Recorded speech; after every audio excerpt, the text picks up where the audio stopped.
morte, sou um milagre, aqui estou. Aleluia! Aleluia,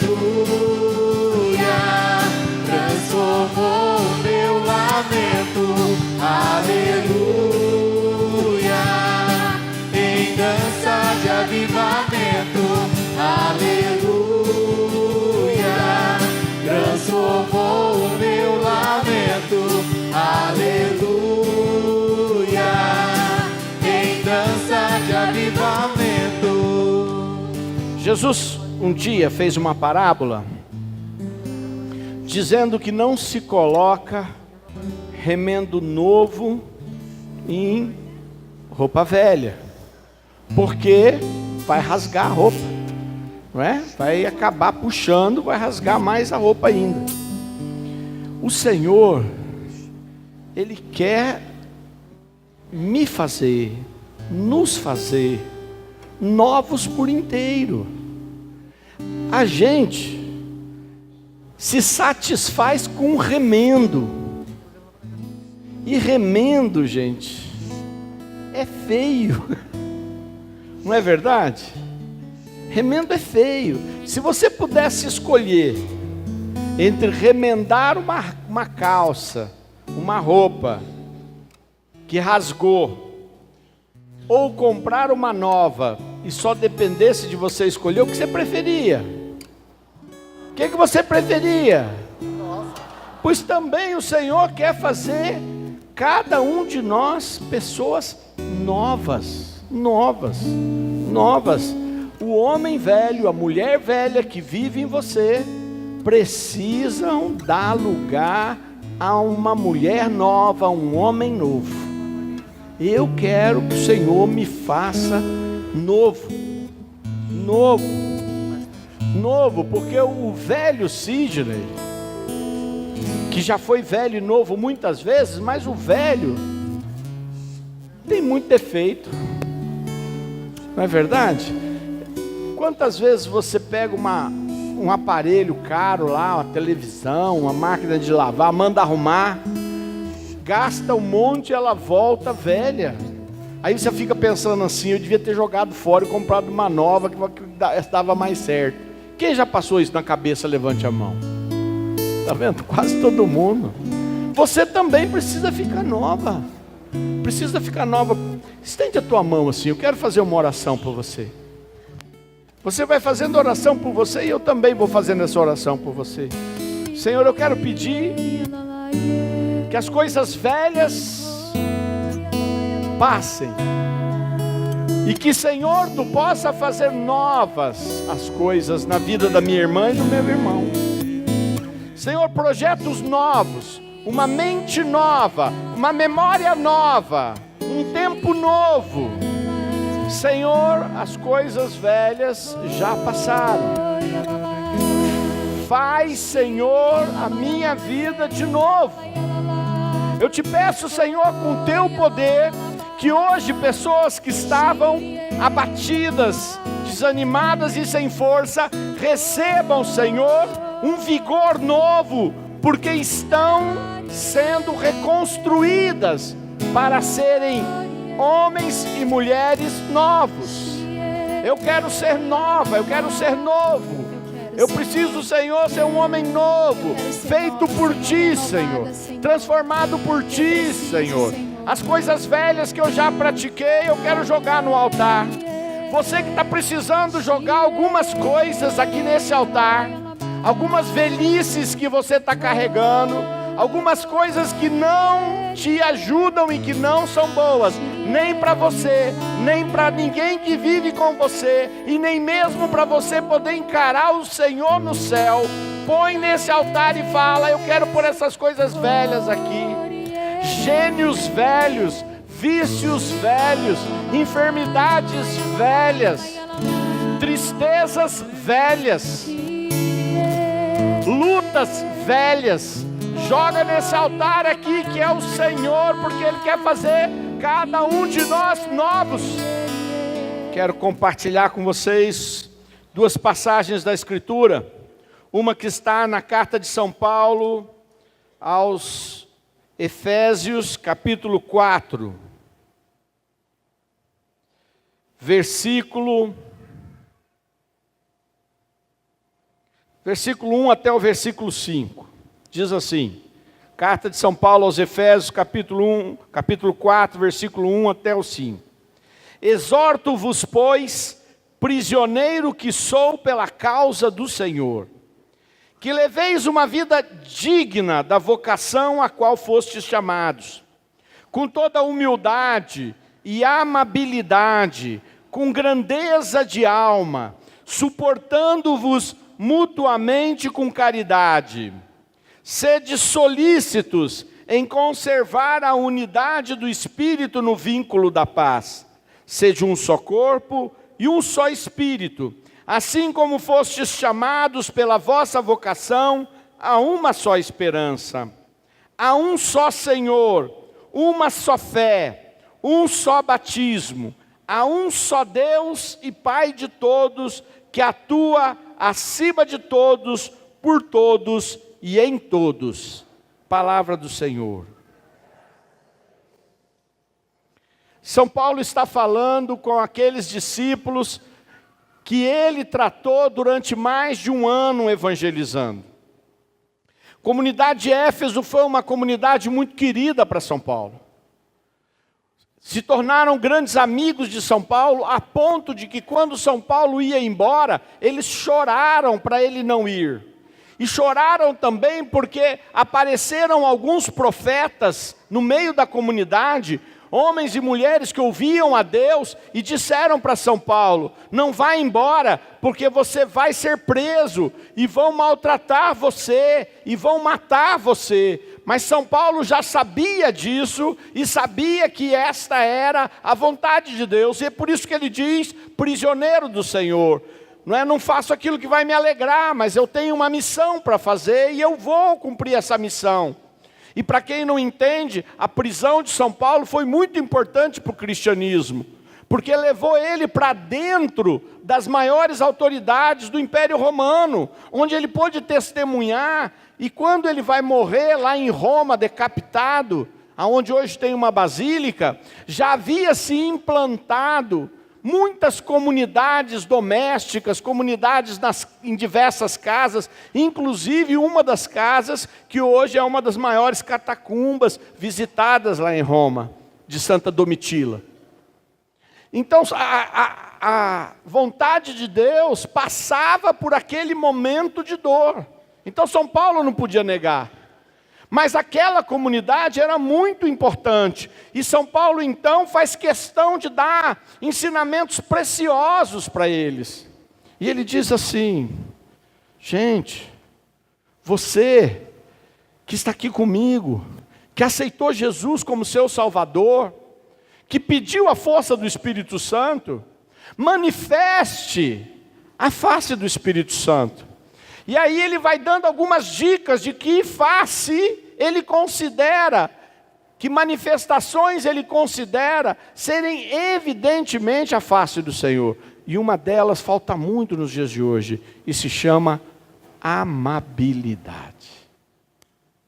Jesus amado, como eu preciso do Espírito Santo. Pergunte para o irmão: você é amável? Você é uma pessoa amável, né, gentil ou não? Pergunte, não responda. O teu irmão não precisa saber, mas ele vai perguntar para te ajudar a ver a importância de deixar o Espírito agir. Porque, infelizmente, nós vivemos num mundo onde existe muita falsidade e confunde-se amabilidade com falsidade.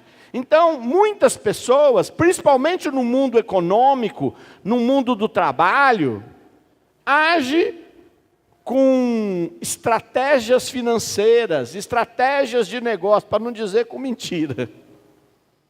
Mas isso não é ser amável. Isso é uma atitude utilitarista, de usar as outras coisas, de usar os relacionamentos. E aqui São Paulo está falando, não para o teu trabalho, mas para a vida. Ele está falando, manifestem a vocação de vocês.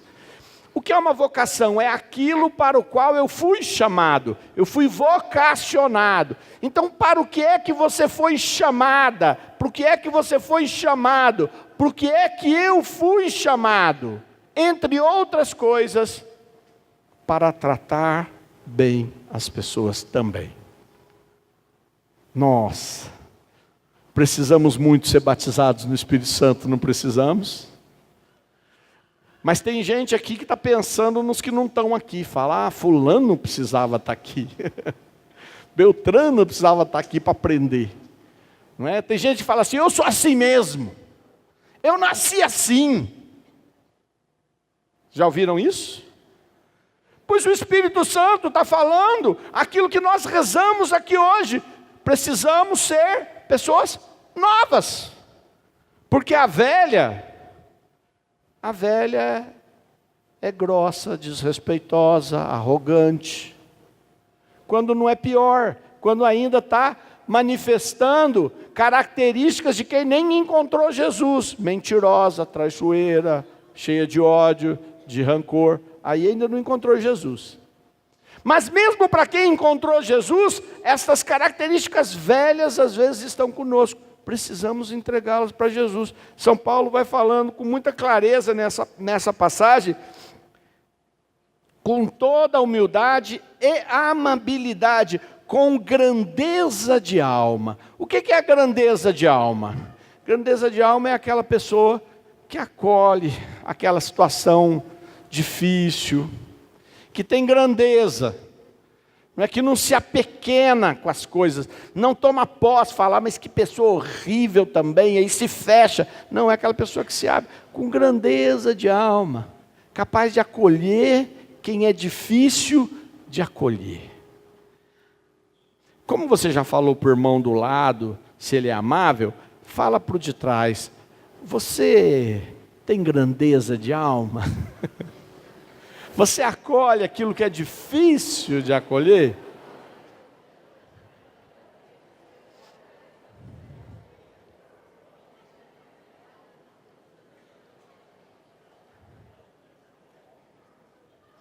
Por que é que eu estou falando sobre isso? Porque o que eu acho maravilhoso nesse texto, porque esse é um texto de fé. Ele começa com conselhos morais, ser amável, ter grandeza de alma, procurar o vínculo da paz, quer dizer, procurar encontrar os pontos de paz e não de guerra. Quem aqui é casado ou já foi casado, levante a mão. Fiquem com a mão erguida um pouquinho. Só um pouquinho, vocês aguentam. Vou perguntar. É fácil ver os pontos de guerra no relacionamento? Sim ou não?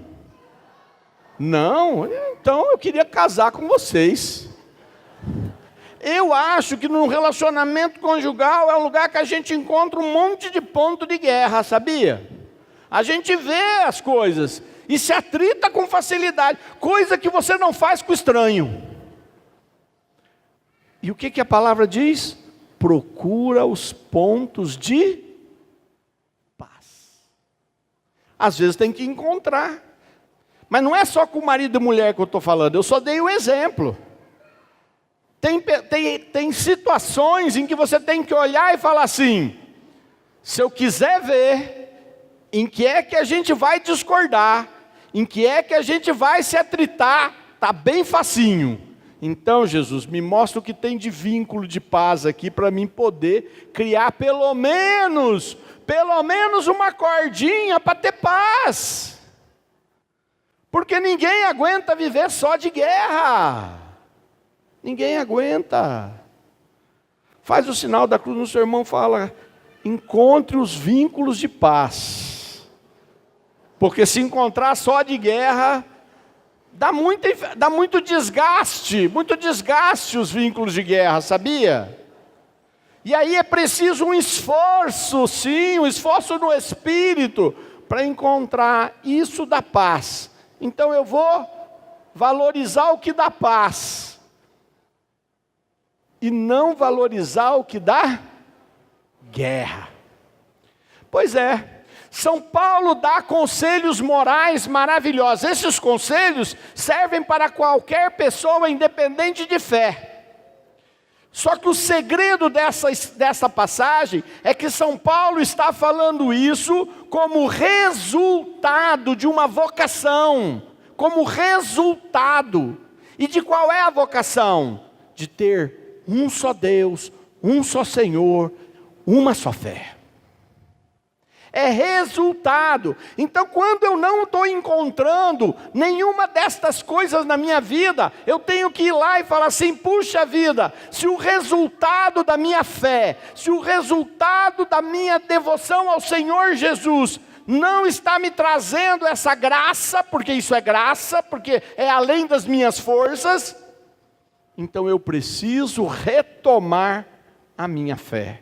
Eu preciso voltar diante de Deus e renovar o meu compromisso de fé, porque Ele é que é o motor gerador, que gera em mim a ação do Espírito Santo, que gera em mim a força e o poder de Jesus.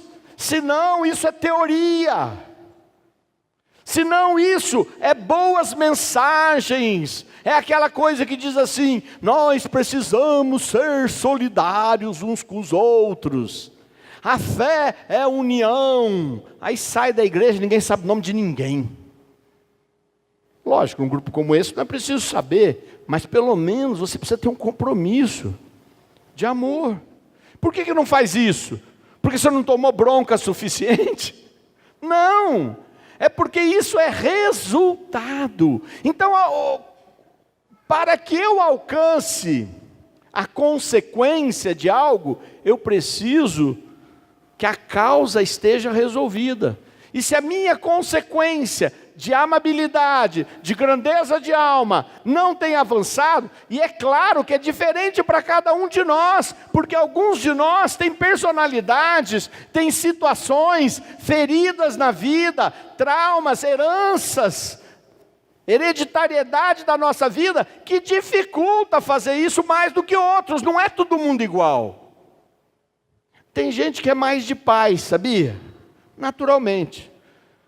Mas às vezes também são pessoas que têm muita paz, mas também não conseguem fazer muita coisa. Não é? São mais travados. Cada um tem a sua natureza. Cada um de nós tem uma natureza. Mas independente da nossa natureza, a raiz da fé tem que gerar essas graças. Agora, se você vem aqui, e eu falo para você: renova a tua fé, retoma o teu primeiro amor, entrega a tua vida para Jesus. Mas você fala assim: ah, mas eu fui lá porque minha situação financeira estava ruim. Bom, já rezaram também pela minha situação financeira. E aí, você não dá nenhuma atenção àquilo que eu estou dizendo, que é o que gera a bênção na sua vida. E aí você vai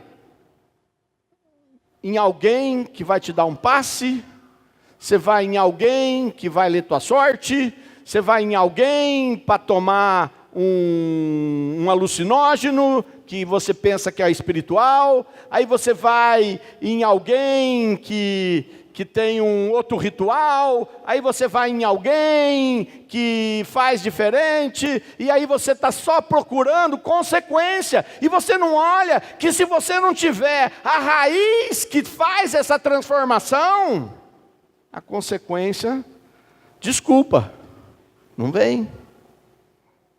E se vem com preço alto, porque tudo que vem da mão do diabo custa muito. Custa muito. E eu estou falando porque é 30 anos de caminhada com Jesus, vendo gente que acha que é mais importante resolver um problema do que se encontrar com Jesus. Não se enganem. Nada é igual encontrar Jesus e experimentar o seu poder salvador. O resto é resto. O resto se consome pelas traças. O resto o temporal leva. Hoje um amigo meu ligou para pedir um favor. Um favor que não era para ele, era para ajudar uma pessoa. E aí disse assim para mim, olha, eu não posso ajudar porque pegou fogo nas minhas coisas, eu perdi 70% do que eu tenho no incêndio. E eu falei, vou rezar por você, conta com a minha oração. E aí eu fiquei pensando,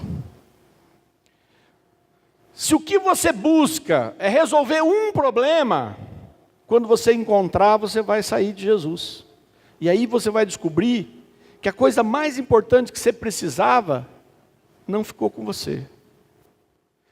Desculpa, vou falar para as mulheres, me perdoem, porque o que eu vou falar é muito chato. E não é verdade, é só meu pensamento.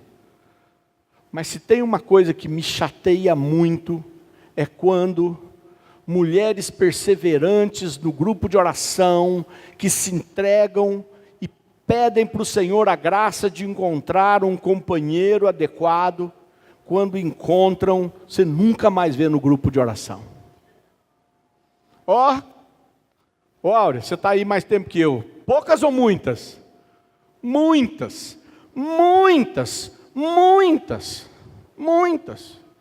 A pessoa não quer Jesus, a pessoa quer resolver o seu problema. Jesus, mesmo assim, te dá a graça e a bênção. E se você não quiser servir a Ele, Ele te deixa livre. Mas se for Satanás que vai te dar, você não ficará livre.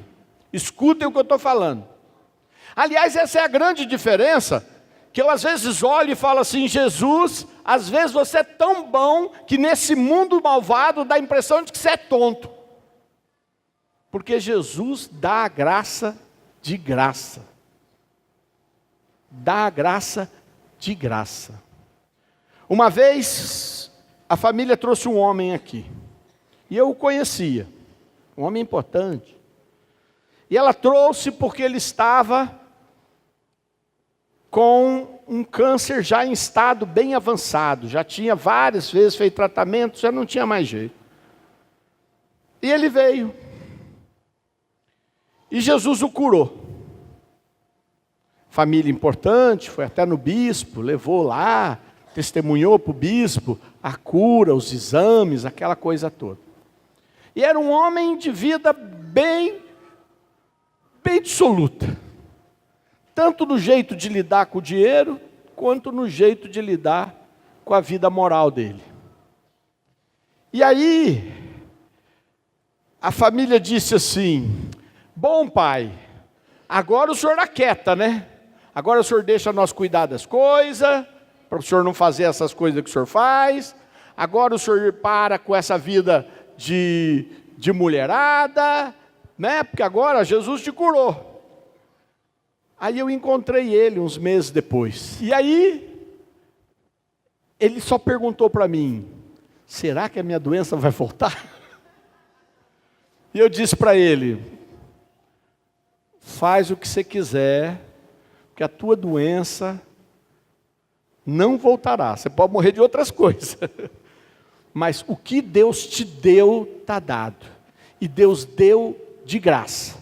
Deus deu porque Ele é bom. Deus deu porque Ele é Pai. Deus deu porque tua família intercedeu. Deus deu porque Deus é bom. Agora,